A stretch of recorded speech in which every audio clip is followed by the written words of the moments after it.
the Around the NFL podcast. Football is back. Oh, no. He's kind of right. From the Chris Wessling Podcast Studio, it's Around the NFL. Dan Hanzus here, back for another week ahead of the draft. Joined by heroes, Marc Sessler, Gregg Rosenthal, and of course, and this is, I shouldn't say of course, because this is not typically when this person is with us. Also, there was quite a bit of concern about her whereabouts, and there were, given the state, recent state of news around this individual, an idea that maybe forcibly taken off our last broadcast. But no, she back. Colleen Wolfe, Connie's the queen. She is the queen of NFL media. I never really thought about it before, but that specific tune has like kind of some church hymn vibes a bit, a little bit there. It's like God just came in the studio. Hey. Well, it's the queen. I mean, that is essentially saying every other option to be the queen is below you, below the queen. I also thought about your strategy, I like that. like over the weekend, that you effectively came on and did an excellent 8 or 9 minutes of podcasting. Left a message on your phone to tag at the end, and it was like, she still is part of the cast. Don't get any ideas, No, Marc. she's still part of the cast. I see where you're going with Just this. as valuable as anyone else, and I think it was just an incredible strategy from multiple angles. For Colleen, in that particular situation, it worked for the show. Yeah. Don't We made it work. I know you got some ideas. I was just training yours ruminating right on now. the fact that it was effective. Thank you. Yeah. Thank you so much. We made it work. But not a permanent solution for Colleen or anyone else. Just thought about it like from multiple angles. No action steps taken Yeah. yet. Greg? But, Thank you, Jason Zumwalt, by the way, reminding us football is back this week. 25 teams kicking off voluntary off-season workouts. So I think it's basically happening. The Jets put out a nice image, slow motion of Aaron Rodgers. No, that's just how he walks now. walking into the building, and I think that just shows us football is back. Save for like the 25% of players that are not showing up because of money issues and various grumblings. It's just like we're back here. We've got slow motion sunglass Aaron I like Rodgers his hoodie, at the though. facility. Nice camo vibe. I feel like Yes. we just went through it all with the Jets a year ago. Right, Like now we're we're kind of just back back. in the Yeah, same we're place back. and nothing happened during the real football season. Just the way it goes. It is a bit of a cycle. The entire job, in a way, is a cycle. It all begins anew. But football is not back. We already discussed that football is not back until after Thanksgiving.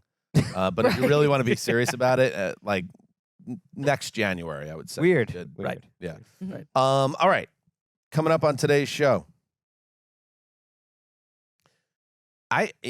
The draft is, the draft is a week from Thursday. So we have hit it from multiple angles of the past couple weeks. We're going to continue to do it this week. We're going to have some guests involved. This show, though, we're going to kind of keep it in-house. We're going to talk about the players that fascinate him. In fact, this segment is called I love him. Fascinating Players of the 2024 NFL Draft. And let's make that the episode title as well. That's a good one, I think. Yeah. Put it in quotes. Can I hear that again? I love him. Oh, so earnest. I think it's genuine. It is. I Yeah, love it felt authentic. That's from our Friday show, and you were talking, of course, of Ladd McConkey. I don't know if he's coming up today, but we already know that. I love him. I will say one thing, that I've personally tried to put in more draft work than in some prior years. Yeah. And I noticed that. We already talked Ladd McConkey. We already gave him that. So You it's move like, on. Yeah. There's a lot of other players to look at, and that's what we're going to do. More fish in the sea to hit. We got to spread the plenty love of it. around. Yeah. Sessler's got his Big blinders old on. ocean of prospects out there for the Cess Dog. An in entire 24. sea. But before that, we do that, let's hit the news. Let's say one day there's a situation, right? Maybe it's the 49ers, maybe, heading to the playoffs, offense is great. Patriots, Somebody- Raiders, look. could be, you never know. God forbid somebody goes down. Would you pick up that phone? I'm not opposed to it. If they would, I don't know if they're gonna let me if I become an owner in the NFL team, but I don't know if, I don't know. I'm always gonna be in good shape, always be able to throw the ball. So to come in for a little bit, like MJ coming back, I don't know if they let me, but I wouldn't be opposed to it. That's from the, I'm unfamiliar with the show, but the Deep Cut podcast with Vic Blends Tom Brady in a barber chair with the cloak on him and everything. I'd like to get a good look at Tom Brady's hair, by the way, and how that's looking. Well, that was mid cut. That was definitely mid cut right there, though. Yeah. But as Marc and I have long held the theory that he had radical work done from the neck up.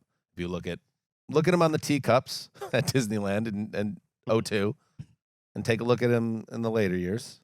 Well, it's a theory, but just a theory. One of our many cases where we've compiled evidence and facts and sourced various conversations over a decade plus, and there's some trenchant eyewitness concepts about what may be happening. But the hair situation, I feel like, is fine now. It is more accepted widely, I think, among people. Going down certain roads? If you're going to get plugs, it's like, I respect the guys that go completely bald and then they're like, nah, you know what? I'm going back. All right. And like public figures that do it. You brought it up, so I'm going to... I love Tom Brady. I don't know if Brady did that. Yeah, no, I'm just we don't saying. know. We don't know. I know someone directly in the show business, and he's everybody.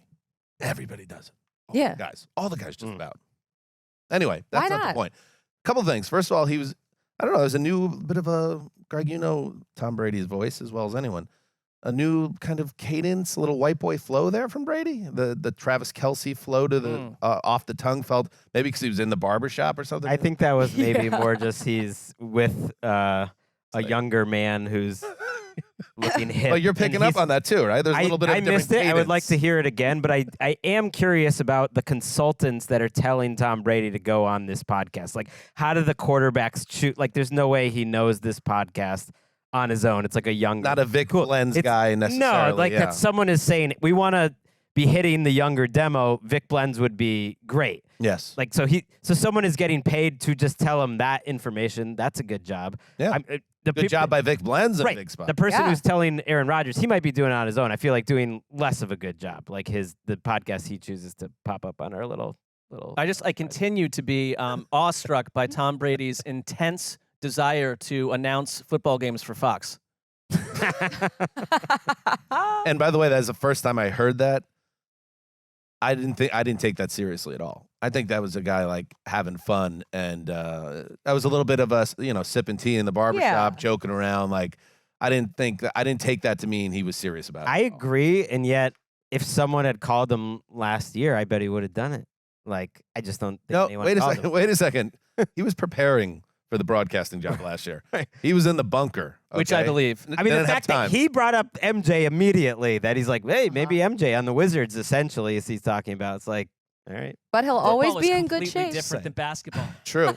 Let's get into other news. So maybe Tom Brady comes back end of next year. Stranger things have happened.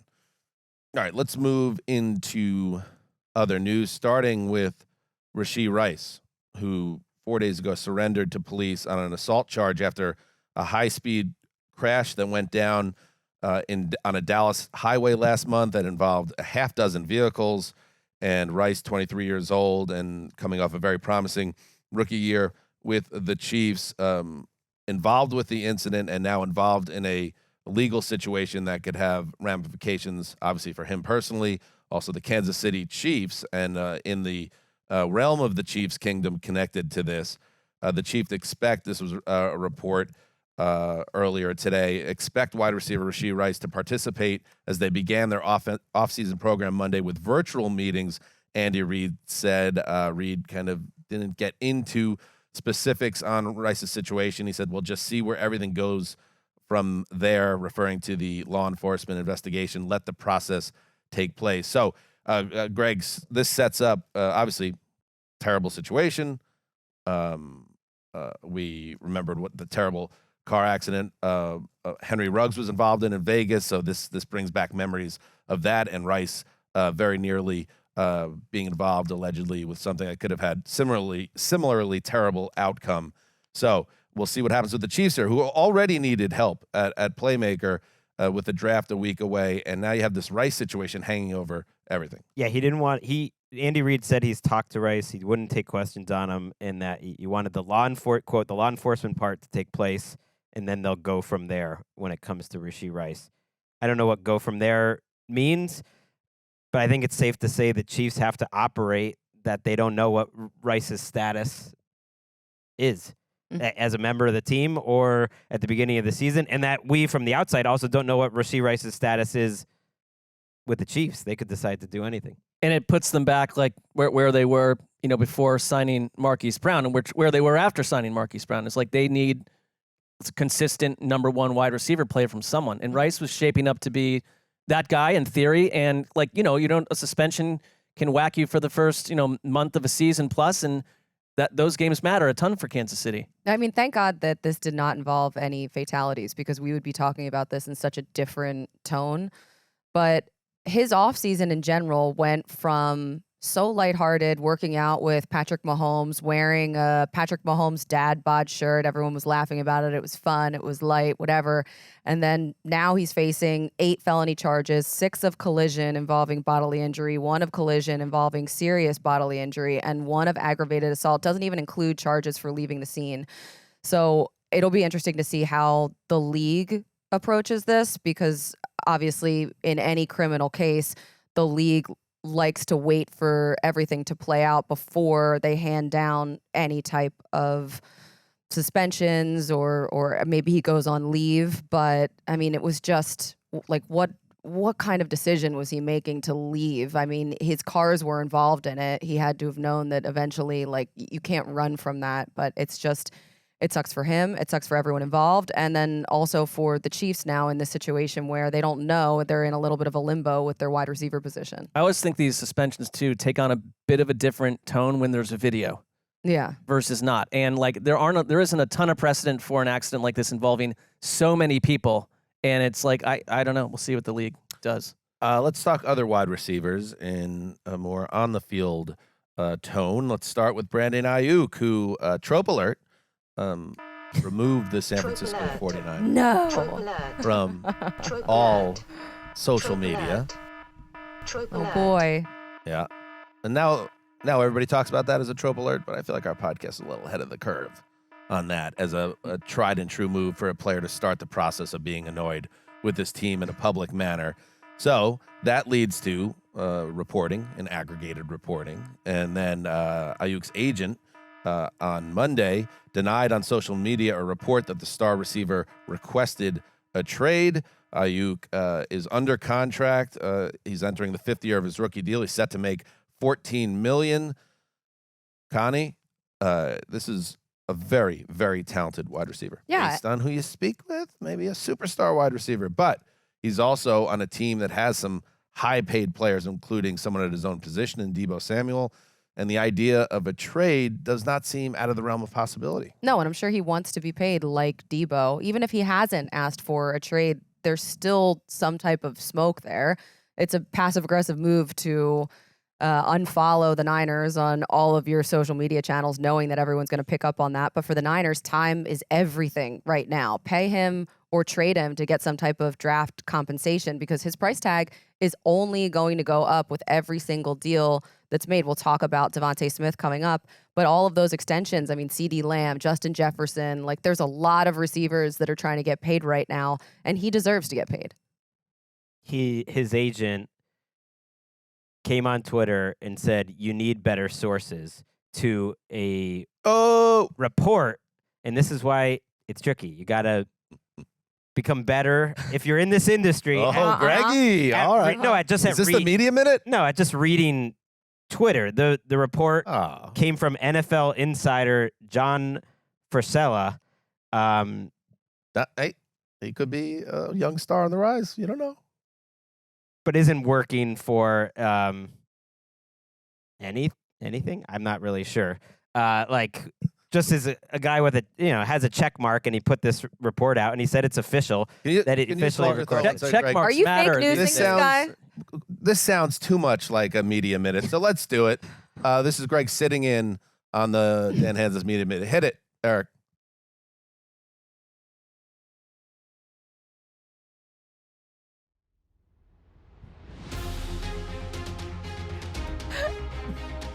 It's time for the latest edition of the Media Minute with Gregg.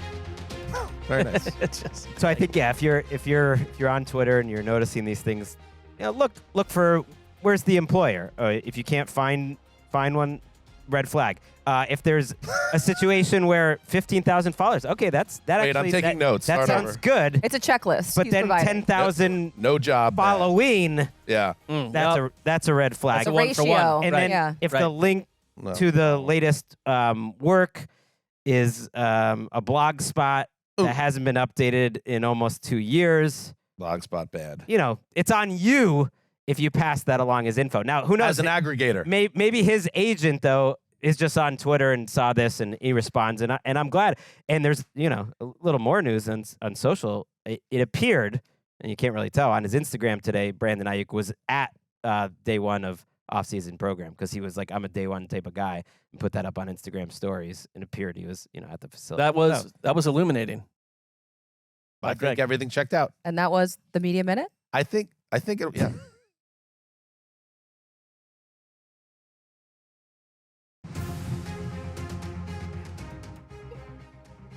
And that was the Media Minute with Greg. I think in Twitter parlance, be better. I also think Brandon Aiyuk is very likely to get a contract from the 49ers, and this is one that doesn't have a lot of juice to it. Mm-hmm. And I think if Brandon Aiyuk got Personally. traded, everyone's going to, first round pick. But remember, trade tax that we instituted. Right. I think you were in Hawaii when we finally put our foot down on this, and we're going to stop Well, being the wrong veil about was trades. lifted off our eyes. Right. Yeah.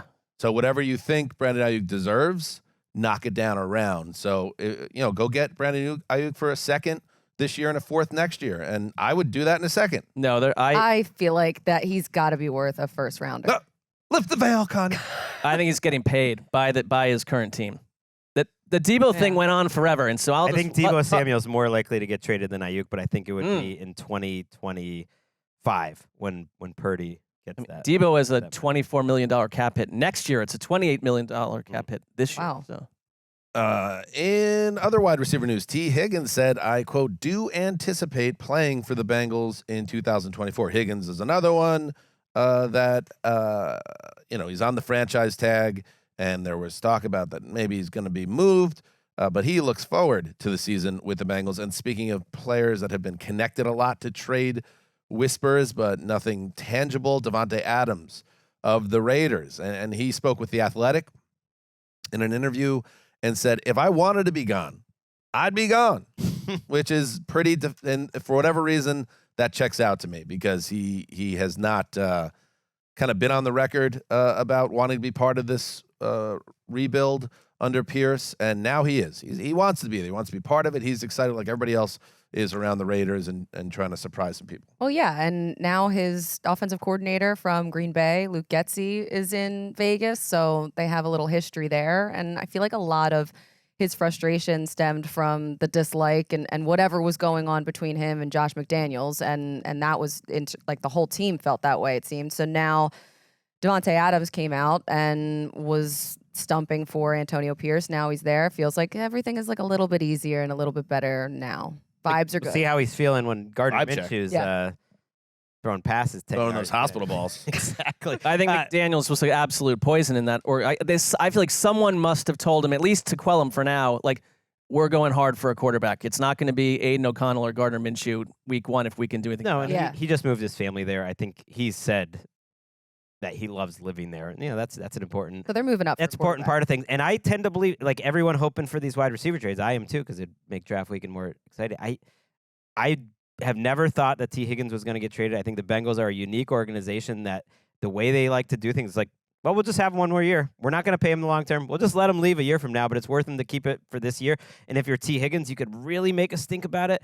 Or you could realize, like, I'm coming off a bad year. I'm with Joe Burrow. I've made, I would have to go check, but I'm sure much less. I got you, buddy. Much less than $10 million in his career, maybe like 5 or 6, and he's about to make 21 in 1 year. So if you're about to make about a 400% increase off of what you made in 4 years combined, you're not going to be like, you're probably not going to go too crazy, like in terms of not being happy, and you're going to show up and make it happen.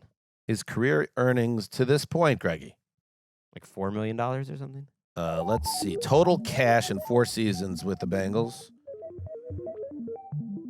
$10 million. Okay. Greg's made more than that. I wish. All right. In other news, the NFL. Oh, excuse me. Extensions. The Eagles. Hey, here's your guy. Hey. The Slim Reaper. DeVonta Smith signs a 3-year extension worth $75 million. The Colts also get a deal done with DeForest Buckner, who, according to Colts officials, epitomizes everything that a Colt should be. All right. I guess they're happy with that trade they did with the Niners a couple of years ago. But DeVonta Smith. Yeah.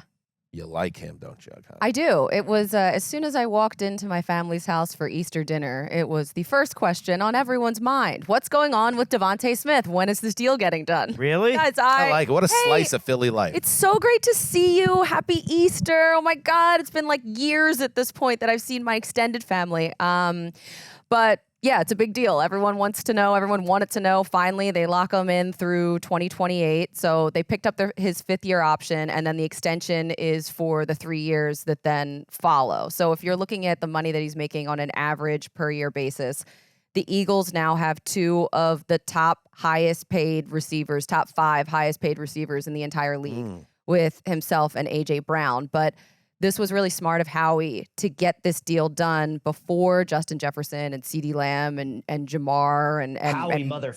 Exactly. But this is what Philly does. They take care of their own. They don't wait until the last minute. Greg, you're talking about T. Higgins and how the Bengals operate. The Eagles are the exact opposite. They make it a priority to get these deals done early. So there's no discontent that sort of grows. And I think that it'll be interesting to watch Kellen Moore, their new offensive coordinator, what he does, if he does anything different with DeVonta Smith now coming up this season. I mean, the only thing there that is just coming from last year's Eagles like fall off a cliff.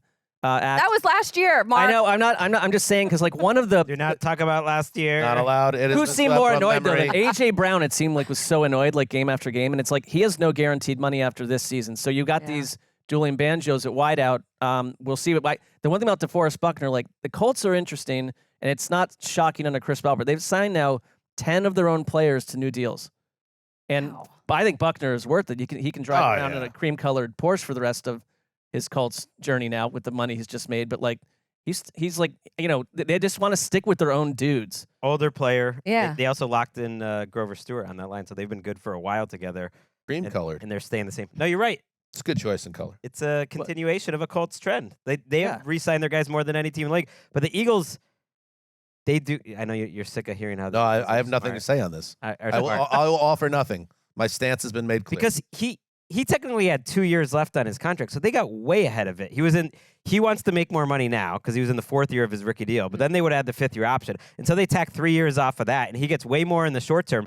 But that contract goes through 2028. That's going to look like an incredible value, and he's probably not going to be very happy with that contract in 3 years, and they'll have to revisit that. And it's just good business, and it's how you avoid getting into the situation that the Cowboys are in. Or that the Jaguars were in this offseason with Josh Allen, and that's why they couldn't keep Calvin Ridley. Except in this case, the players are much better. I was thinking, okay, it might be time to say goodbye to A.J. Brown at some point, too. It's like, A.J. Brown's 26 years old. How is A.J. Brown only 26 years old right now? So that's true. You do want to keep him for as long as possible, for starters, he was born 26 years ago. Right. That's how. I love that for the Eagles. But Greg, they have 5 players under contract through 2028, including Jalen Hurts, and then the other 4 guys that they already signed this offseason with Landon Dickerson, Jake Elliott, Jordan Mailata, and now DeVonta Smith.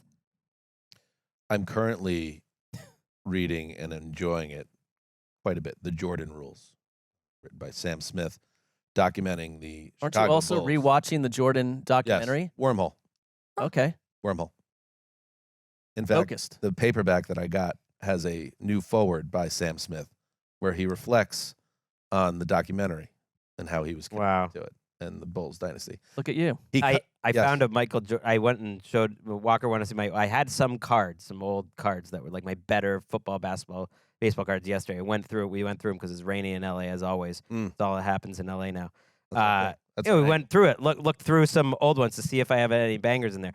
Whole bunch of a lot of money I wasted buying cards back. A lot of D Browns. But had 2 good cards in the entire thing. One of them was a solid Jordan card that is valued around $500 or so. So Is it in mint excited about condition, that. or I mean, is it probably not? It's in one of those things that looks good. Well, that's a terrible job by the youth version of you, because even back then you knew you had to. Oh put no, them it looks into- good. It's been in one of those things the whole time. Yeah, you I think don't it know. looks good, but if you take it to one of these nerdy card stores, I got a like guy. mint Yeah. condition You need is help. a different. Just thing. saying, You wanna that take- was exciting to me to find this Fleer.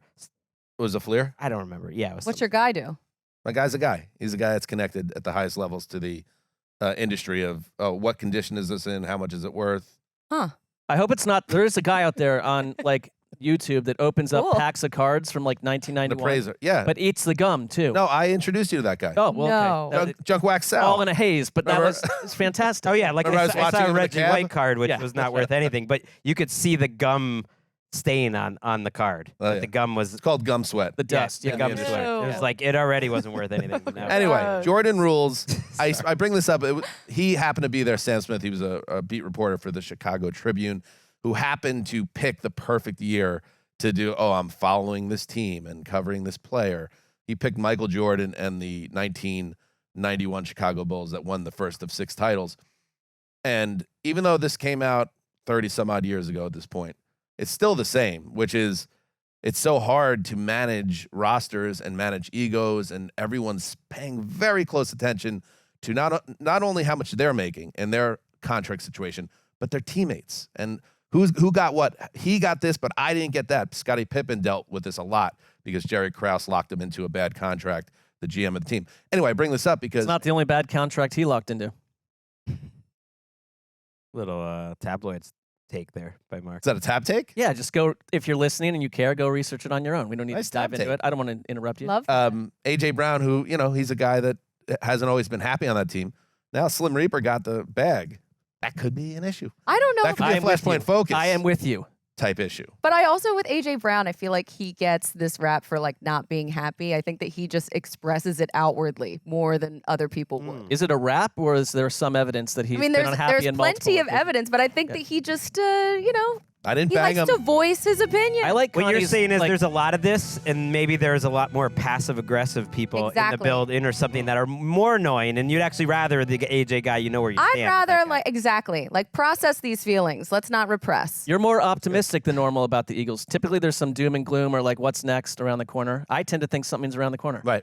I'm just throwing it out there. Yeah. Times change, sports change, but guys are always watching the other guys, especially in their position group. All right. Connie, you are going to Detroit for the draft. I am. What is your role within the company's structure? A few different things. I will be doing hosting DJ's mock draft the night before night one, and then I'll be on site on the desk doing some things night one and night two for the network, and then I'll be on the stage night one and night three. I've never done day three before, and it looks like Things get weird. it looks like so much fun, and there's gonna be puppies. You're gonna get the so I puppies. was like, I would like to do day three. 13 prospects will be in attendance in Detroit for the draft, which begins Thursday, April 25th. That seems like it's a dwindling number that It's are the lowest. accepting these It's invites. the lowest in years since Well, the the post-corona. NFL is year. inviting fewer, they've said, because they're really trying to avoid It's another way to spin it. bad. But what about all That's their what like? they say. But what about all the like the fashion business before and they're Yeah. rolling it in their shoes So and their pants? here's what you need to know. The red carpet. You want the big name. So number one pick, Caleb Williams. He'll be there. Jaden Daniels, the QB from LSU. He'll be there. Drake May, QB from UNC. He'll be there. Marvin Harrison Jr. He'll be there. So there are. Wow, he didn't do anything either. I love that he's going. Like, he didn't test or do anything at the combine. I like that he's going to the draft. Well, just wait at the finish line. Absolutely. What if you're him? You seem angry about it. No, I mean I think it's he didn't need to prove much. We know he's good. Finally in the news. Anything to add about that? Draft next week. That's a plug. JJ Yeah. McCarthy reportedly just didn't respond at all, so eventually they had to take it back. You, as a No potential future of the Patriots, is that a red flag for you? Is that a La Raville Magnifico, No, perhaps? that is not. I'm He a little- ghosted I'm a little under concerned. He left him on red. That was on the Pro Football Talk wrote that. The power only move. the only notable player here was like Darius Robinson of Missouri. It shows you what the NFL thinks in terms of like that was a player that a lot of people did not think was going in the first round, and he's one of the 13. But are they reaching out to people to you don't want him sitting there as the one guy out of 13 that's not. Well, they might have a higher opinion of whoever they is might have a higher opinion of where he's going than like the consensus NFL draft board. So that name stuck out to me as like, wow, he's going to be there, because the rest you expect to be top 15 to 20 picks. Finally in the news, O.J. Simpson is dead. The former running back, legendary Bills running back, who later became a figure that went well beyond football, died at 76 years old after a bout with cancer. And I think it's worthy that even though this happened a few days ago, it didn't line up with our show release. I think it's worthy to talk about for a couple reasons. First of all, this is around the NFL. And O.J. Simpson, as a football player, was one of the most popular and beloved players in the history of the league. He ran for 2,000 yards, the first guy to ever do that in a 14-game season. And we have a lot of listeners that are either too young to know what went down in the mid-90s around O.J. Simpson, or are not from this country and don't understand what O.J. Simpson and the murder case and the subsequent trial, what that was about in this country, and that became the biggest story really of the 1990s. And when they talk about trial of the century, you hear that thrown around a lot, but that really was the trial of the century and everything around it. So the idea, Mark, that O.J. now is gone 30 years after he was acquitted of that double murder is certainly noteworthy, and was a major figure in like where our ages. Yes. We have a totally different outlook and viewpoint on everything.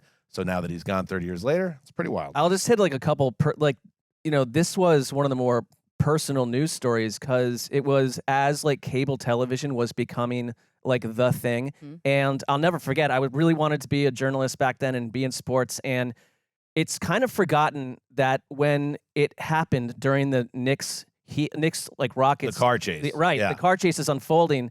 That in LA, there were people, once it kind of got going, lined up on the streets with like poster board signage. I'm supporting. Like everyone just thought that OJ was under duress and probably fine. And then like the juice is loose and things like that. Yeah, and this was like a 24-hour-a-day news story, which was interrupted for nothing. And they had to throw it at one point from a sports angle to Bob Costas, who was covering the NBA coverage. And your guy.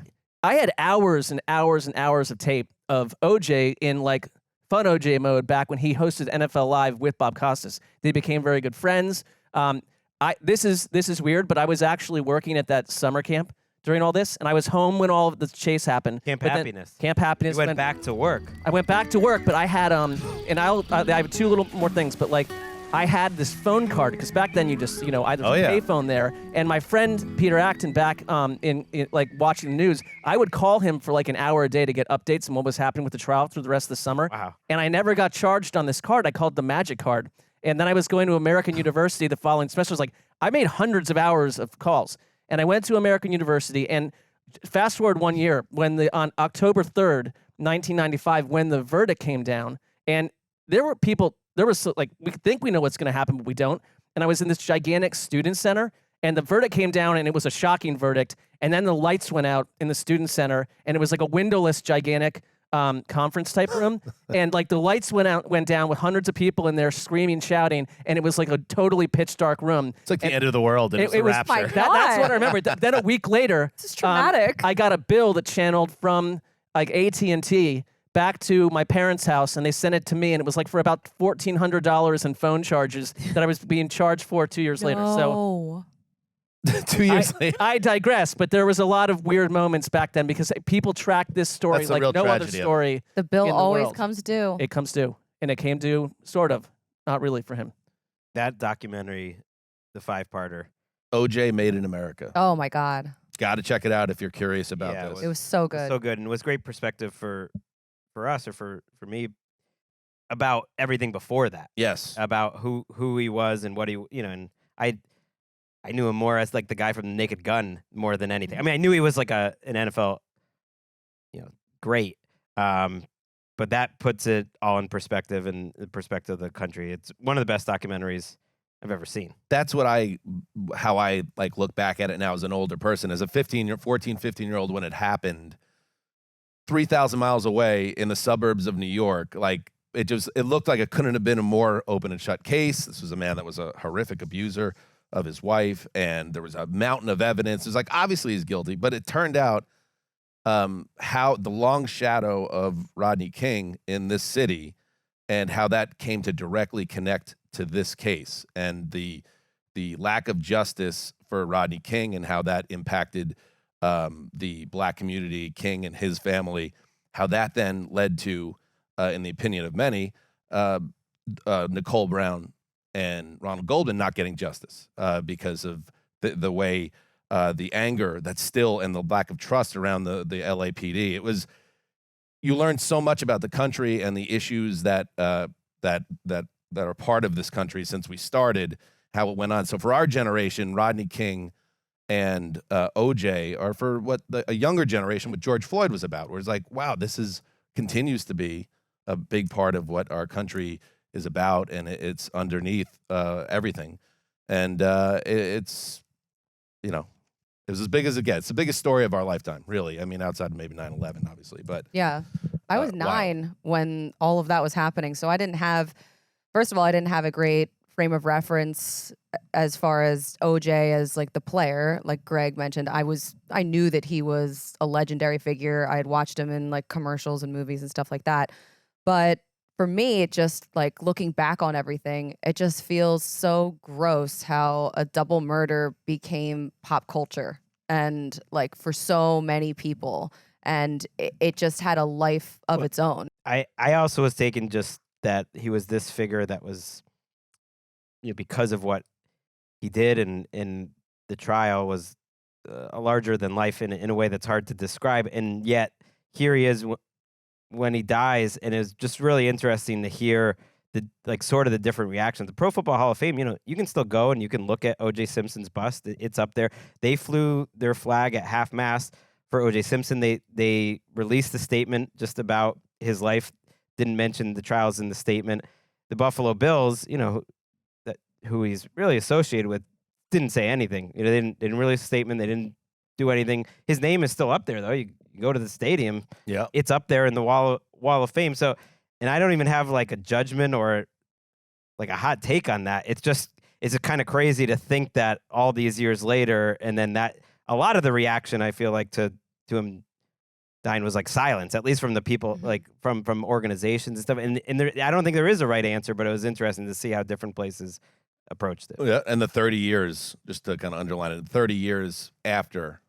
Like, you know, the frustration for many people is like, he got away with it. But, like, also to know a little more, like, who OJ was. He was such a gregarious, outgoing personality that everyone loved. He was, you know, maybe the first black athlete in this country who was kind of accepted in, like, corporate America, Madison Avenue. For him to live in this, like, purgatory for the last 30 years and be seen by many as a villain and a ghoul, he ran away from the civil judgment, ended up going to Vegas to escape that, in Florida, escape having to pay the Goldman and Brown families, but he kind of led the rest of his life as a, you know, kind of a grotesque curiosity to people. And while I don't think that's true justice, I think that for him, that probably was a pretty terrible way to end the rest of his days. So O.J. Simpson, 76 years old. Let's take a break.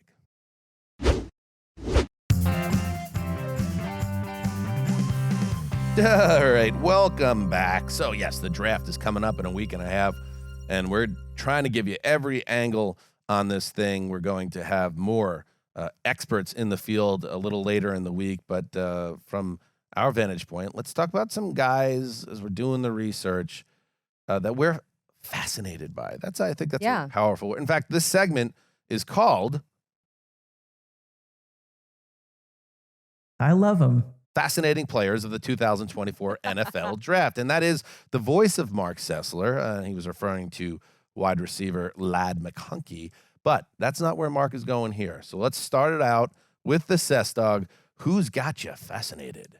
I wanted to go defense because we focused on a lot of QBs in the top 10 picks here, and there's probably only like one defensive guy in there and a bunch of wide receivers. I started to look at edge rushers, and Florida State's Jared Verse. 6'4", 254 pounds. He just looks like an old school football player. Say that again. I'm writing this down. 6'4"? No, his name. Jared Verse. Verse. I love him. Senior. This guy there's one clip that I will send out at some point where Please. he bull rushes like a 320-pound left tackle when they were playing Louisville, and basically takes this guy and throws him like a child back and back on his feet, and finds a way to shove the 320-pound left tackle into the quarterback, grabs both of them, throws them to the ground, and he's doing this all the time. I know that he's not looked at the number one edge guy right now, but I think he's a total punisher. He is just intensity. He's got speed. He gets around tackles with these traits. And there's moments when he's sacking a quarterback. Sometimes you see guys that need to use, if they're smaller, they're a cornerback, they need to use their body at full force. He's able to use his hands just to drag guys to the ground. And I think that you look at quarterbacks over and over on some of these clips, he's coming from the blind side and he destroys them. And the ball is separated from them. They're thrown to earth. And I think it changes the game. And I think that he could go right away, become one of the more terrifying guys at the position if he can stay healthy and pick up from here. He is ranked 14th in the Daniel Jeremiah most recent NFL draft prospect. And the second best edge rusher right behind Dallas Turner. A lot of people have them 1 and 2. I think that depends what teams, how they would want to use them. Because I watched a little Turner, but Jared Verse is just more my type of player. And I think that it's going to be very interesting how this first round plays out, because all of the top 10 really is going to be dominated by offensive players. So when does that defensive run start? Who's the first team to take a defensive player? We will see if now the Falcons, as an example, they have not had a premium edge rusher of note since Gregg Johnny Abraham. So maybe he fits that mold. But there are many teams, in fact, most teams looking for a big time edge rusher, and Verse might fit the bill. He seems like a complicated one because he wins by his strength, and mine's connected, so I'm gonna just transition to it. I love Laiatu Latu. Damn it, that was my guy. Probably sorry. Consensus boards might be the third defensive end or third edge guy, which seems a little shocking to me. Verse, he's exciting. He's actually the type of guy I usually like, which is it's all about strength, but it's a little worrisome when you're 250 pounds and you're all about strength. Is that gonna work? Maybe not as refined. He's also 23 years old. So is Latu. But Latu's story is just so crazy that he literally could have played in the premiership for professional rugby. Mm-hmm. Thought about it, that he was that good. Decided not to do it.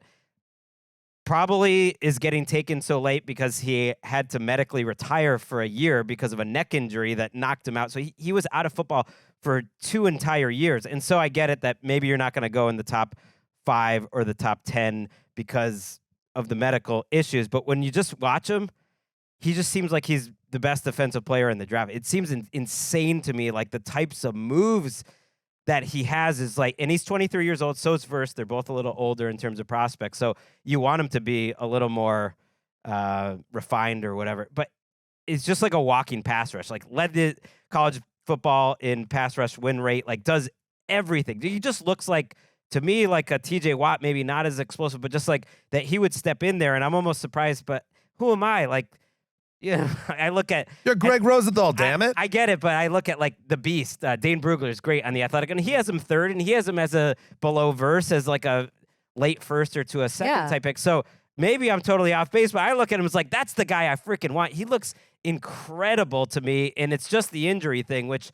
you're going to be worried about, but he was on a recruiting staff in Washington where it was him. The top 3 recruits was Puka Nacua, Trent McDuffie, and him. It's okay, they went 2 for 2. I feel like it's going to be 3 for 3, but he might end up being the third guy and taken after. The way that he pass rushes, it's not just speed. It's so much skill that he has. And at his size, he's 6'5", 265, he moves like such a smaller player, almost like a wide receiver kind of does. And yeah, he won 2 rugby national championships. I actually talked to him when he was on Good Morning Football. You mentioned him on this show, I think, once. Yeah. Now do you feel bad that he took him for her? No. Listen, wasn't we're on sharing. Purpose. I would not have we're gone building. first either. Yeah, but it would have been cool if you led with. Would have been nice. She's adding. How would I have known? Individual nuggets. I watch every Colleen episode, so I knew. Obviously. Oh yeah. Yeah. Oh yeah. Ask what me else? anything. What else happened on that episode? Laughs were had, and Okay. analysis was aplenty. That's a great descriptor right It's there. not wrong. That's good. But yeah, the fact that he was told he would never play football again after suffering that neck injury at Washington, and then he was cleared by UCLA, won Pac-12 Defensive Player of the Year last season. He's 16th on Daniel Jeremiah's big board. Like, he is a Bob Marley fan, so there's no character concerns there. Well, there might be other concerns. Not for me. If I'm the GM, let's Well, there go was get our guy. a little sprinkling of like, is this a little sprinkling out there of like, like, not the how much does this guy love football? I was like, how much more do you want him to love football? He literally was told like he shouldn't ever play again because of a neck injury, and he decides to pass up pro rugby too. It's like, that's the ultimate. You love football.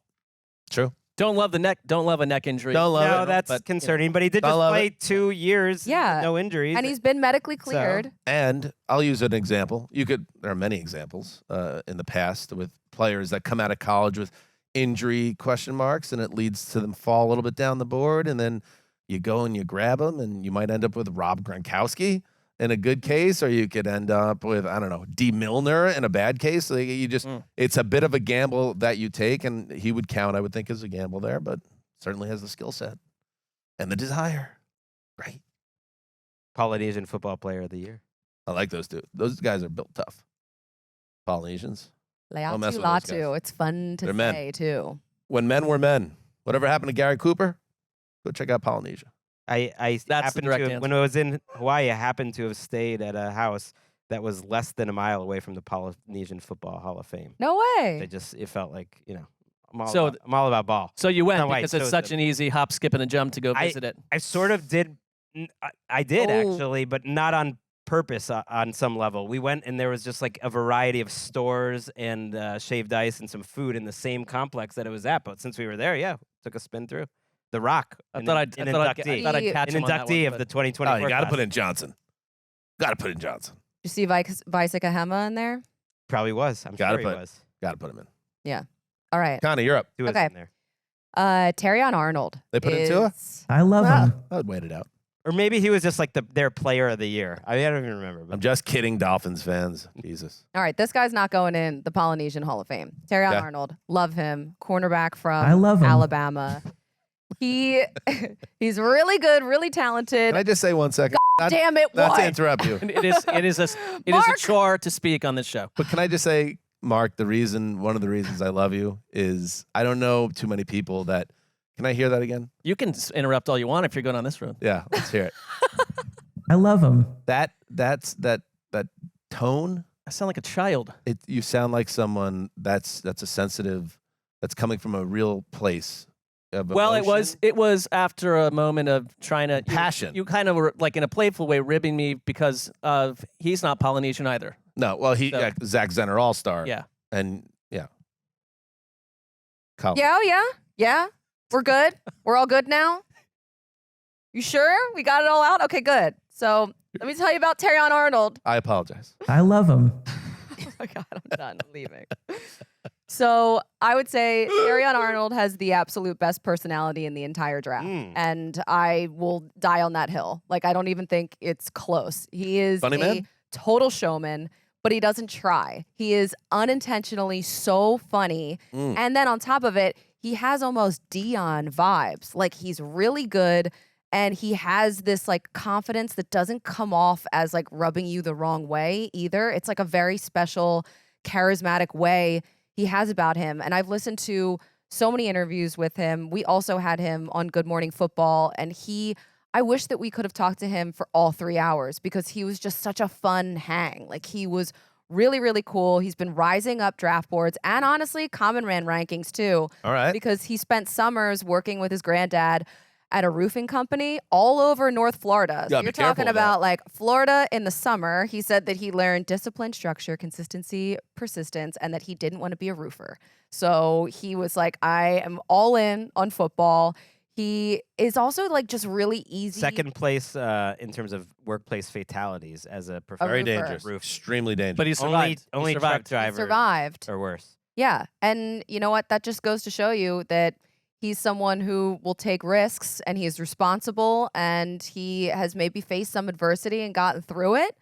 But he's also super easy to root for. Max Preps put out this tweet that he went back to his high school to give his janitor this Christmas gift, which was his jersey, because his janitor had asked him when he was in high school to give him his jersey, and he thought that like the janitor maybe forgot. So he went back and visited the school, visited his janitor, brought some gifts for him for Christmas. Like, he seems like a really great, good, fun, genuine guy. He comes from a good big family. He said taught him to kind of like never be late, because if you're late, then like you got your last pick in terms of like the resources and dinner and seats and like whatever else is going Wessling on in the house dynamic. Exactly. I was actually thinking about Wes when he was talking about it. Although the Wessling mother would just toss the steak down the steps. Right down the basement. Yeah. Yeah. I don't think that's Tied to a brick. Here. Tied to a brick. I forgot.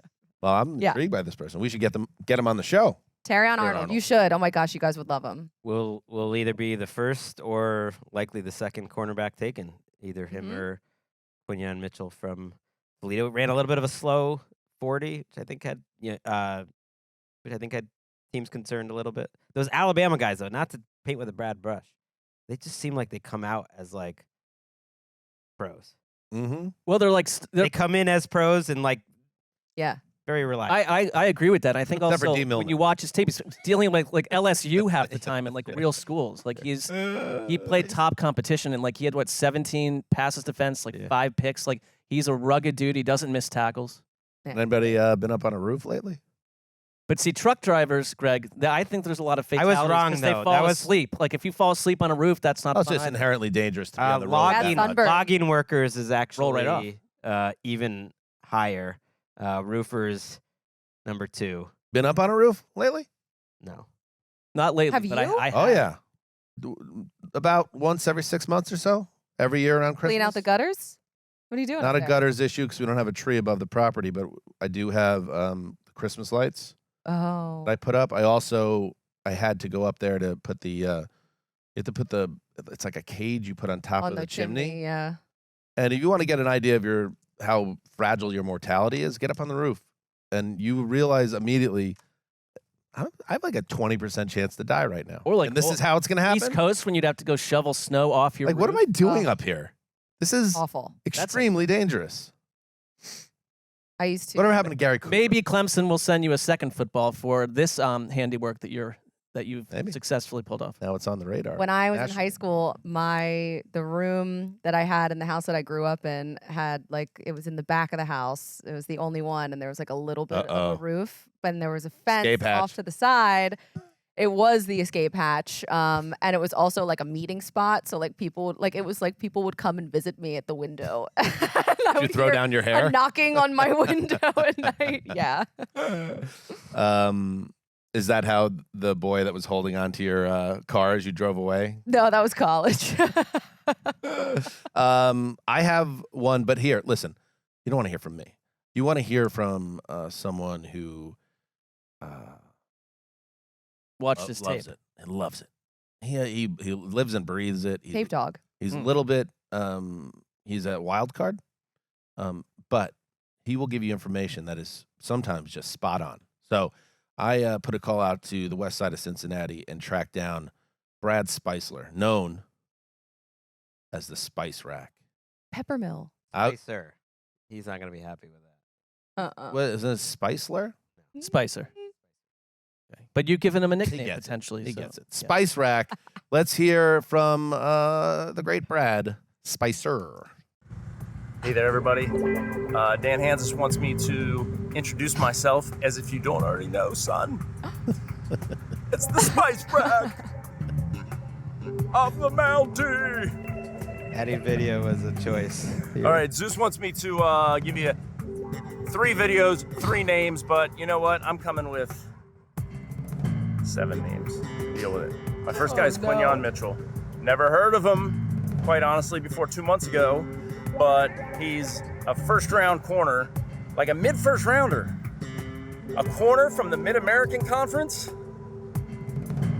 The one thing I did was I looked up to see if he's like 6'4" or something and he's a project, then it's okay, maybe he could bust. But he's 6 foot. I saw that he has long arms, but 6 foot 190. He's not a physical specimen. This ain't Sauce Gardner. But if you're going to go mid-first as a corner from the Mid-American Conference, you got my vote. I know you're going to have a serious chip on your shoulder. Once a walk-on, always a walk-on. You know, Baker Mayfield walked on at Texas Tech and Oklahoma. And while not the best quarterback, certainly someone you can go to war with. There's 7 of these? I don't know if this one went too long. Don't edit me. That ended strong, except for the 45-second detour to Baker, which sort of seemed to disprove his point. Toledo cornerback Quinyon Mitchell from, I call this Spice Channel, by the way. That's good. Yeah, so we just threw it to Spice Channel. There's a ring to it. Which, you know, if you know, you know. One of those things. I'm with Spicy on the logic, though. To be that small and from Toledo, and I think he's going to be the first cornerback. I think he's likely to be. You have to be an incredible, incredible player. Let's take a break, and we'll go through another round.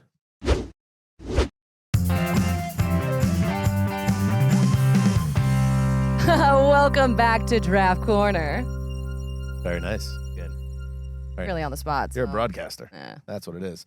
All right, let's go around the horn again. We've heard from everyone in the room. I deferred to Spice Rack, who I thought was a pretty good start. Great start. Yeah. Great start. The Spice Channel is up and running here on ATN. Mark, let's hear somebody else. Here is someone that I know someone else in the room has a fascination with too, and Greg. Cooper DeJean, cornerback from Iowa. I love him. This dude is interesting. Like I'm not sure where he'll go. I'm thinking kind of like something. I think the Colts are a good target in the mid first round. Is that a little Marc Sessler mock draft tease right there? It might be coming up next week. It might be. He is. I just think he is like an incredible athlete that does all sorts of stuff. In today's NFL, he also offers incredible return skills. But I just want to read this. Nick Baumgardner from The Athletic went and kind of did a feature on this guy, and I just want to read the opening paragraph. I'd love to hear it. This pulled me in. In western Iowa, along State Highway 175, sits a town of about 900 people. There's a bowling alley and a drive-in restaurant. Oldbolt, Iowa is named after a Frenchman who lived alone more than 100 years ago along the creek that runs through the village. It once was known, but apparently no longer holds the crown, as the popcorn center of the world. It's about 70 miles away from both the Missouri River and absolutely nothing. It's also home to a unique prospect in the 2024 NFL Draft, Iowa defensive back Cooper DeJean. If you watch this guy, I just would believe this is the kind of guy I'm like, I just want on my team. It's like I know this. We know that the Steelers are gonna go get him. McConkey of cornerbacks, but the Steelers gonna get him or the Ravens or something. But he is so fun to watch, and I get it. Like cornerbacks are just they're all coming in like different shapes and sizes, but I don't know if he's necessarily like big enough, strong enough, or has the movement skills in some ways, like the lateral movement to do what he needs to do. But I see evidence of a guy who can contribute in a lot of different ways. I think he does, and I think you got to look yourself in the mirror. But I think people immediately being like, "Oh, is he going to move to safety? Does he play nickel?" It's like this guy was one of the most explosive playmaking cornerbacks in college football for years. In your first instinct is, oh, well, maybe move him to safety. Look in the mirror, bro. Little profiling going on with Cooper DeJean. Well, interesting. You know what I'm saying? Listen to one little Cooper thing. DeJean every time I see his name. I know it's DeJean. One little thing, like this is the kind of athlete he is. Like he scored over 1,800 points in basketball in high school, threw 78 touchdowns as a quarterback, won a state title in track in the 100-meter dash, and in baseball was a pitcher who had like a two-hitter as a junior. He like literally never athletic enough. He never stopped playing sports. Reminds me a little of Kyle Hamilton. I feel like there's some guys in every draft. It's like that the NFL overthinks, and like that everyone agrees on is great, and then for some reason goes for Aaron Donald was kind of one of those guys. Yeah, this is crazy. Everybody knows you don't see a lot of white cornerbacks in the league. Not since Jason Sehorn, who retired in 2003, has there been a white quarterback who consistently played the position. And could he be a first rounder? Is he? Yes, I think they're like. And Sehorn was a second rounder, so that's what I mean. His profile would indicate he'd be a very high pick, and I think he will. Yeah. He'll be a first rounder, but he's getting mocked to the Colts over and over. Cooper DeJean, Iowa cornerback. Greggy. Okay, this is a tough choice. Bauer seems like one of those guys everyone's overthinking too. I feel like we're going to hit Drake May so hard, and I love Drake May. And so in terms of just having that feeling that Marc has about I love a player, him. that's me on Drake May. That's who you want the Patriots to But get. for this assignment, I think Michael Penix is a better choice because he's just I love him. fascinating prospect. A guy who was, in college forever. 6 years. I mean, it's a little outrageous how long he was in college. So I get that. He's older than everyone. But incredibly consistent. And the type of guy that I feel like if it was 2005 would maybe be the first or the second quarterback. And we're just looking for different things now, just throwing the ball. And I know he's built very different, and there's a million things that are different. It almost reminds me of Carson Palmer when he came out. People were just my God, look at that man throw a football. This man was born to throw a football. And that's Michael Penix, except he's a lefty. And I was expecting, because of all the knocks on him and why he's not going to necessarily go in the first round or everything, that he'd be a total stiff. But he's not. He can move. He can make throws on the run. And I do think all the negatives that he has, you saw him in the college football semifinal, dispel all that. And people can say, well, that was one game. But it's if you can do that in one game and you have NFL training and you have that potential. It's the kind of how people overthought C.J. Stroud last year, saying he doesn't do enough playmaking. He's you saw it in that one game. I'm not saying he's C.J. Stroud. I just think leadership, mental toughness, all the intangibles are supposedly off the charts. And he's a guy who I think if you asked all 32 GMs, just in the pocket, who throws the craziest ball down the field the furthest, the prettiest, it's Michael Penix. And so to me, I'm just curious, what kind of career he's going to have, because he just feels like he's boom or bust. But if he ends up on a team like the Raiders, he could be playing right away. And he just seems like a fascinating guy. And maybe they're seeing things I don't see. And I know he's a little erratic with the accuracy here and there. But for the most part, seems like he's got what you would want. He fits the Raiders. And I just don't care if he's a year older than someone else. If he's good for 5 years, the Raiders have been waiting for that for an eon and plus. So what's it's that I know that we make such a big deal out of that. And there's a ton of them in advantage to being older class too. Because is it the last COVID year where you got that extra year that you could just stay? Because he surprised people. He could have come out last year. He'd already played 5 years and he decided to come back. So we talked about injuries. Yeah, his injuries are. So he had 4 season-ending injuries at Indiana. 4. Yep. Before he transferred to Washington. So, I mean, listen, the games, you go up a level and the guys get bigger and faster and you get older. And he's not Brandon Weeden old, but he turns 24 next month. So that would spook me, honestly, more than anything else. That's a real concern of his durability at that position. I'm just saying, in a world where Mac Jones went 15th, this guy isn't going to go top 15? Go watch him with Rome Odunze, because the two of them, we talked about this on the wide receiver episode, that it just seemed like Rome's tape is there's 440-yard catches paired with Penix. He can wing it downfield. Yeah. He profiles a little bit as a guy that you guys will get annoyed of me overrating because he's so good at throwing the ball, and that he actually settles into a mid-level starting quarterback that is up and down. But that's still good. I mean, he's going to be a 25-year-old rookie, so he's going to be a little bit older. But that I have 24. You have 25? I think his 23. birthday. Check to see when his birthday is. I think he's turning 24. Dan, almost a graybeard Okay, so I'm aging him a First ever bit. grade No, he beard turns out of rookie 24 next month. Okay, so 24-year-old rookie. But I was talking to Lance Zierlein about him, and he was talking about how when he watches his tape, he doesn't take sacks. He'll get rid of the ball. He's not really great moving around the pocket. So those are just some of the flags that he sees. But he's got a really strong arm, and he's tough. He's Sounds smart, fun. and he's a good leader too. Apparently, He's got a howitzer, some people say. I haven't heard that. I assume at some point someone. And he thrown that quoted out. Geno Smith on the podium after winning the Pac-10 championship, which to me made. Greg, you had done it. You had done it. You had convinced us with a really delightful sales job, and now you're taking it to very still places. And like Geno, he was widely thought to be a first-round pick. Some people believe he can go into the second round as well. He So could fall. interesting. Connie, Okay. how about another one? all right. Well, I wasn't initially going to go here because I feel like all we've done is talk about this guy, but legitimately, this comes from a place of total fascination. Mhm. I really, really am curious how Caleb Williams is going to be in the NFL coming in with the NIL money, because we haven't really seen this before. We haven't seen someone make the amount of money that he has before heading into the league, going into a locker room of veteran players who a lot of which have not even made close to what Caleb Williams has made. I just don't know how it will work and if some of those egos will kind of be an issue when he does play in the NFL. Like, if they're not winning right away, I don't know how a locker room of like older veterans is going to take someone like Caleb Williams. And this isn't Caleb's fault at all. It's just the way that the league has changed now with NIL money in general. And this is going to be how it is going forward in general with these drafts and with the players coming out of college. It's just a switch and a change. And I just wonder how that transition will be, because it's going to be so different. And with his personality as well. Like, he's a very gregarious, like very confident type of guy. You want that in your quarterback.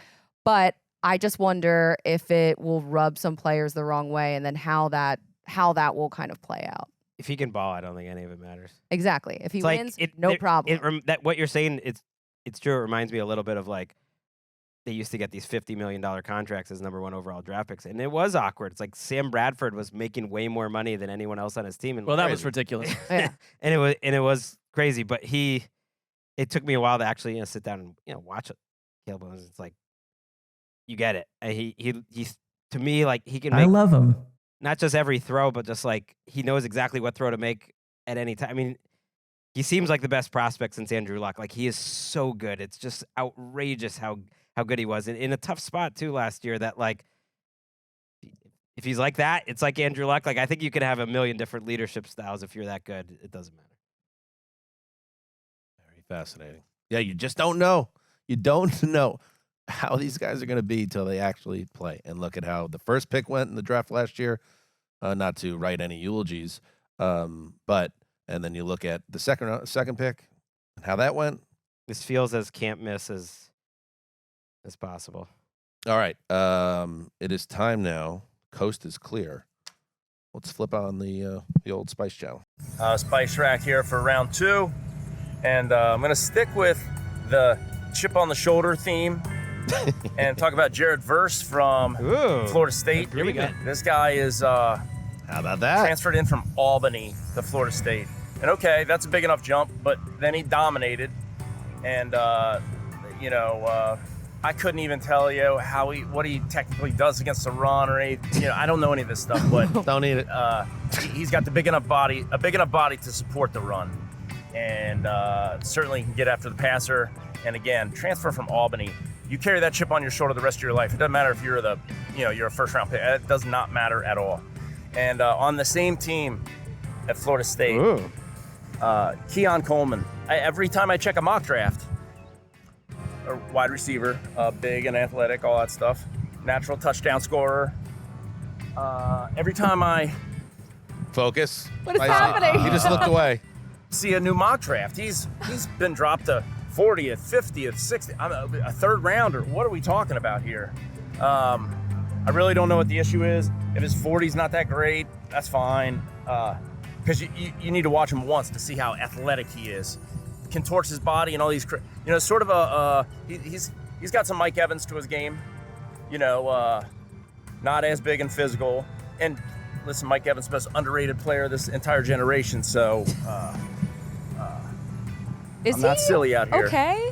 I don't know. Does he need help? Will catch touchdowns in the NFL. Hanzus, how long was that video? Spice Rack? It was a little too long, but round 3.0. I want to know. I think everybody wants to know. I thought the video length was okay, but you kept looking behind. And we're just Spice worried. Rack. Is he on the run? Is someone you said you? You let him know relatively last minute about this, and he needed a little extra time. And the production value is great. He's wearing an Ohio State jersey. Off the charts. Not sure who it is, but he's on a football field. He seems like he's on a football field. And then, yes, he's looking behind him as if there's maybe a team that wants to use the field or something. That was the delay. He drove 2 hours to a football field to do these videos. Yes, he's wearing a Bengals knit cap. You can check this out on YouTube if you've always wondered what the Spice Rack looks like. But I hope there's no one following him. I just say this because we spent the latter half of last season, combining on our weekly picks for NFL Media, the Cess and Spice team went roughly like 78 and 6. Iconic. Yeah. I think it was like 78 and 6 was our record on the stretch. Weird, like, you guys didn't finish even in the top 5 out of a top. It got bad enough when 10 I reached out possible. internally to see, like, are these guys in last place? And the guy that runs it behind the scenes, I can't give you that info. And I was like, ooh, that. Well, because that would have been incorrect. Because like I was also told by text on a weekly basis, like these are the most entertaining. This is like kind of the core entertainment aspect of these picks that come out is like what you guys are cooking up. But listen, like so. Jared Verse, like we're in lockstep right there, and That's great. Spice Rack Nice. has a pretty pristine record when it comes I love to 'em. prospects. And Oh, Keon Coleman most is part. an interesting guy that like people thought in October was going to be like a top 15 pick, and yes, it has kind of become the trendy thing that like, does this guy, is he really athletic enough? Can he beat? Like, are you going to have to put him in the slot because he's just like this big guy who can't win on the outside, and some of those guys haven't done well in recent years. But then again, like DK Metcalf and AJ Brown fell to the bottom of the second round. Mike And his cousin Evans. is CeeDee Lamb. Little fun Pretty fact. cool. Mike Evans, what do you call him? The most criminally underrated player of the generation? Interesting. Good conversation piece. Good seg idea there, Spice Rack. You didn't even know you did it. Criminal, Yeah. underrated players. That's good. All right. just hear One more the, like, time. the Let's go sound one more drop. time around. Could hear the well, no, probably won't work out. All right, go on, Mark. I'm gonna save my running back stuff till later because I like a couple. When later? Because we are Later in the week. Yeah, Oh, still plenty not of time. today. Yeah. I'm saying don't bank it for later in this show because this is it, my friend. No, this is yes, we got started late. It's certainly time. No, to wind down. independent of that, it just feels like time for Right. I'm your last surprised we're pick. going Whenever around the two of you are again. ready, I'll be happy to offer another player. You just let me know when you'd like that to happen. your final choice. I'll wait for you to tell me. Your final choice. Okay, I'm picking someone that probably doesn't go early in the draft at all, like more mid rounds. And like again, it's just like I don't know. You're watching Mid-round banger from the Cess a Dog. linebacker, Notre Dame, Maris Leafau, and like this is because I was looking I up. love him. Here's how I try to just search players. I was like, who is like the toughest, nastiest hitter in the entire draft? And this guy's name kept coming up over and over. So then I went and watched him. And it's another guy. It's like my old Browns. I'm like, this guy's just going to wind up on the Ravens or the Steelers, and he'll start as like a backup rotational linebacker, but then they won't be able to keep him off the field. Like, I mean, he has like an aura of complete and total ultra violence to him. The speed, it's kind of like, I think the linebacker position, even like when you're young, it's like, who's the kid on the team can like then suss out, seeing through a bunch of bodies, where the ball is, where it's going, what's happening with the play. And he has like a laser beam heat-seeking ability to get to it. He's really like his speed. He's a guy that can go kind of like wire to wire across the field. If like a quarterback's trying to scramble out, I'll never forget when Johnny Manziel in his first start against the Panthers, we were watching, Wes and I were watching it on a Sunday, and Manziel, this like lauded speed guy out of college, tried to get to the edge, and some Carolina Panthers defender just like ran over and blew him up. And you knew that Johnny Manziel was never going to be good in the NFL. You just knew it.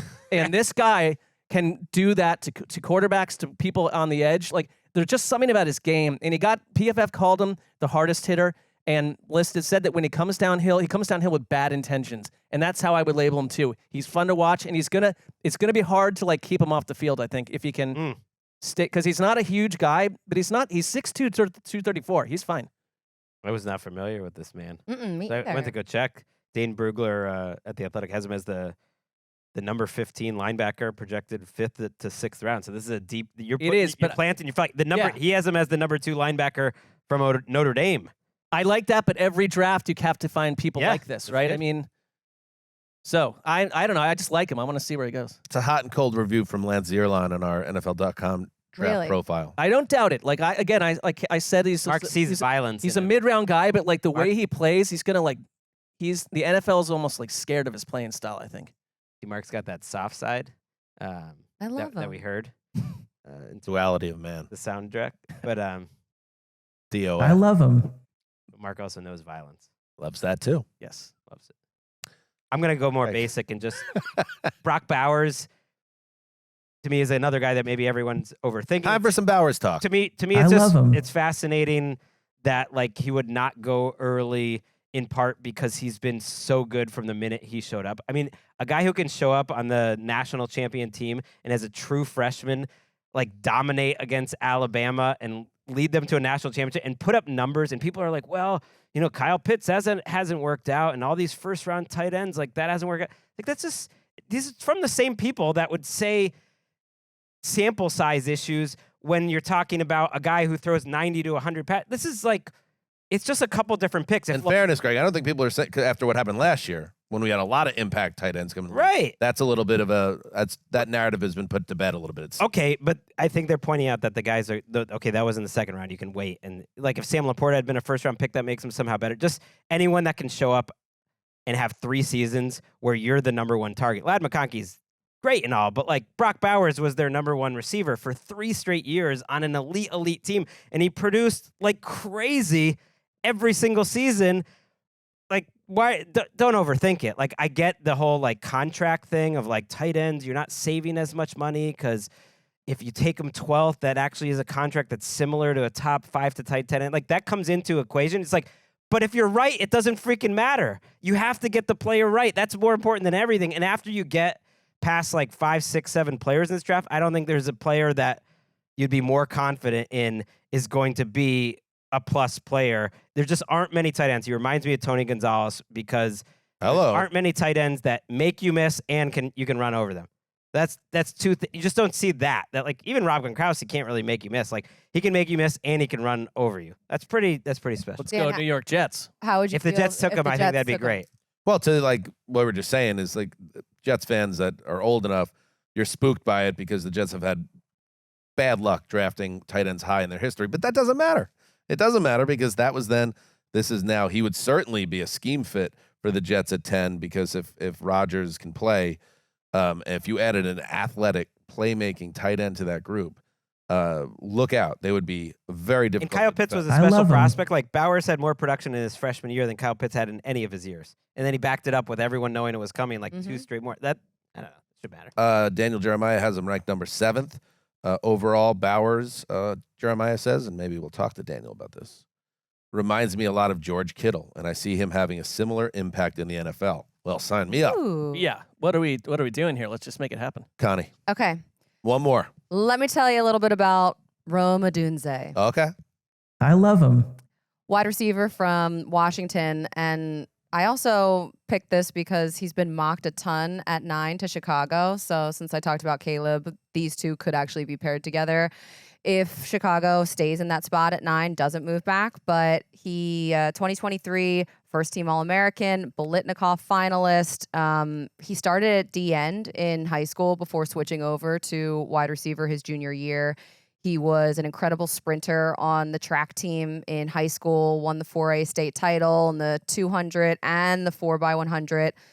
But I loved when he was 6 years old, he created a Facebook account with all of his mom's information. And for his occupation, he listed quarterback in the NFL. Gotta like it. And all of his mom's information? All of his mom's information. You know what? For the sign up, here's the email you okay. need. All right. Yeah. I was thinking something. Away else. we This is go. resourceful Yeah. in my eyes. Kind of just need the email. Everything else, I feel like you can just you've cleared it up. bluff your way through. Right. I haven't used Facebook in maybe Because 10 years. Okay, so you create the account, but you do need an email account Is to it go like activate MySpace? things. So you need to go. You have to travel off-site to activate with a link, I would think. Got it. Yeah. Okay. Rome also spent summers on his grandfather's dairy farm in Rome? Utah. No, when he was would be younger. But he would work right alongside Grandpa Wayne on the farm. Now, he was named Rome because apparently his dad just really liked the Roman Empire. Yeah. That's It what had its merits and dug out. also its drawbacks. And he ended up Definitely going. a thing that like guys in their mid to late 30s get fascinated. What is that? Yeah. He watched a lot of 300. I at would the say it time. harkens back to like elements of our society that are missing certain like male. Gary Cooper, anybody? Yeah. Rome would say like, oh, it's a bit of a more raw time. You're not dealing with a bunch of nonsense. Nobody's afraid to go on the roof in Rome. No. That's fair. Put me on the goddamn roof. I mean, get hit with a bow and arrow, but Give me a sword. Give me a shield. Put me on a roof. See, like when I think of Rome, I'm not thinking about like Roman Empire and like gladiators and like fights at the Colosseum. I'm thinking about pizza and pasta. Oh, there you go. So, Well, they had that too. Yeah. Back then. Quite good. So Rome Odunze. Just think of the lack of like tooth care back then. I mean, just said to me. Oh, Greg always my does gosh. sort of like, oh, you're dead by 32. It's like, yeah, you're dead by 32. Like you lived in 4 an of your empire. 8 children died by the time they were 2, and you had to just like bury dysentery. it. It's to bury it all. Rome Odunze is the number 3 prospect according to DJ, and he reminds him of I love him. Larry Fitzgerald come out of college. Ooh. Give me all you got. There's an incredible stat that PFF put about it. Because, like, if you watch him, he's like, it's contested catches. He's like, give it to nasty. me. Get dirty. Get dirty with the numbers. Stop What? it, Greg. No, It's we football. need to not have that Don't drop take it ever somewhere else. again. Eric is on fire today. Like, he caught 75% of his contested catches this past season. And when they've tracked 417 seasons, that ranks 6. That's Good. I want you to. Can you play the Greg drop and then straight to the Spice channel for the last time? No, give it to me. Get dirty. Get dirty with the Oh, numbers. No, God. All right, Spice Rack here with video 3.000. Just list the rest of the guys in the list that I like. Michael Penix, lefty quarterback from Washington. This one's really long, by the way. You said so. Complete field general, great down the field. Field general. I love it. Huge More arm, agreement not with the most athletic, Yes. but give me that guy. Ricky Yeah. Pearsall, slot receiver from We talked Florida. about Ricky last week. Just a monster in the slot. Even though he played plenty outside, which I think will help him. Imagine we saw a he guy is running great in the slot. Every time I toward saw him, that's all I Spice thought. Rack This guy's gonna be from behind with a knife. slot receiver. I don't want to Jason imagine Bean, that. He's going to kill you for talking over Came him. into Kansas as a quarterback. You did it. Jason Bean. After a year or two, was sent to Bean dog. to The wide beanpole. receiver, and every time the quarterback got hurt, he came in and played great. And he's almost 25, late bloomer, but he's also someone with a second chance at life, basically, as a quarterback.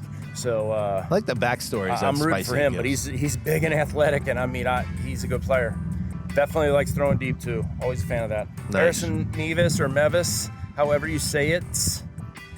Sassy. He got mad. Zeus, this is your favorite prospect in the whole draft for sure. Monster kicker. Yes. Saw him kick a 64-yard from Missouri. Saw him kick a 64-yarder right at the gun to cash me a nice money line. I can't even remember who they were playing, but Missouri was like. sure Greg got a text. Cody Schrader, running back Missouri. Big Missouri day, everybody. Ozark was a wildly overrated Beautiful day in show. Cincinnati, by the way. You hear that? Looks gorgeous. Ridiculous. Birds But chirping. Cody Schrader was like a Division III legend. Wait, did you guys just hear him Shattered call all these Ozark a records, won all wild these like Yeah. Division III Heismans, and tried to come up to the Division I level. He did not get a scholarship to the very end by one team, Missouri, and he led the SEC in rushing 2 straight years. And man, I could be wrong about that, but I think it's something like that. And so, I'm rooting for that guy for sure. And again, no bigger chip on anyone's shoulder than Cody Schrader. Keep going. All right, my last guy is Jordan Travis, quarterback, Florida State, gets hurt a lot, or at least suffered a catastrophic injury in his last game. Brutal. Brutal. You all right? Well, all right, no, that's not right. But he suffered a catastrophic injury to end his season. Don't laugh, Greg. Stop. And but he was coming along great. What? I He thought was that kind of was like it. an early That was flop the end. at Florida State, and then started coming along great and just looking awesome and sort of getting that second chance at life almost too, because he was almost left for dead. Like he wasn't. No one was looking for him to be anything special, and then he really bloomed the last 2 years. So, rooting for Jordan Travis too, and he's athletic, but man, he got folded up in that last game. Oof. All right, that's it. Again, I'd like to thank everybody, but especially Marc, the Cess Man, Sessler, Cess Spice Forever, everyone else. Never or most of the time. It's good we waited till the end there. See? Good Hey, programming. man. And I was happy. agree. Thank you, I Brad, agree by in the way. reverse, That was- by the way. Is a mensch. Peppermill. Thank you, Spice Rack. That was incredible.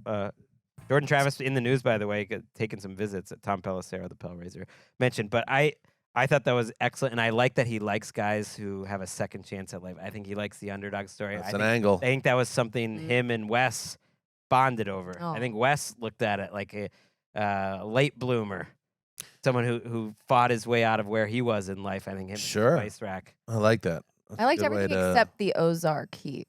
Like, Never seen it, so I can't Really? comment. I mean, but, he you took it down, yeah. he had a. I talked over his prestige television hot take, so that could be an issue for me and Spicy. We've had issues in the past. He's going to fume at you. Yeah, and He's going to see it, and rightly, as a sign of complete and total disrespect I don't think that's fair. Depending on your point of view. I think that's not unfair. your point of view, his. But by that logic, Dan has disrespected everyone. You know, I probably have. Not by his point of view. Can we please keep in mind, Cess Dog, that Spice Rack being on today's program was not you, Cess Man. It was me. So what better act of respect for the Spice Rack than me having him on the program today? Because I value his input. You could spin it. Oh, wait, again, comes down to point of view. It comes down to point of view. Send me a football. Yeah. All right. That's it. Thank you to the Spice Channel. Always entertaining. We will be back on Wednesday with more football talk, more draft talk, some more guests as we get closer and closer.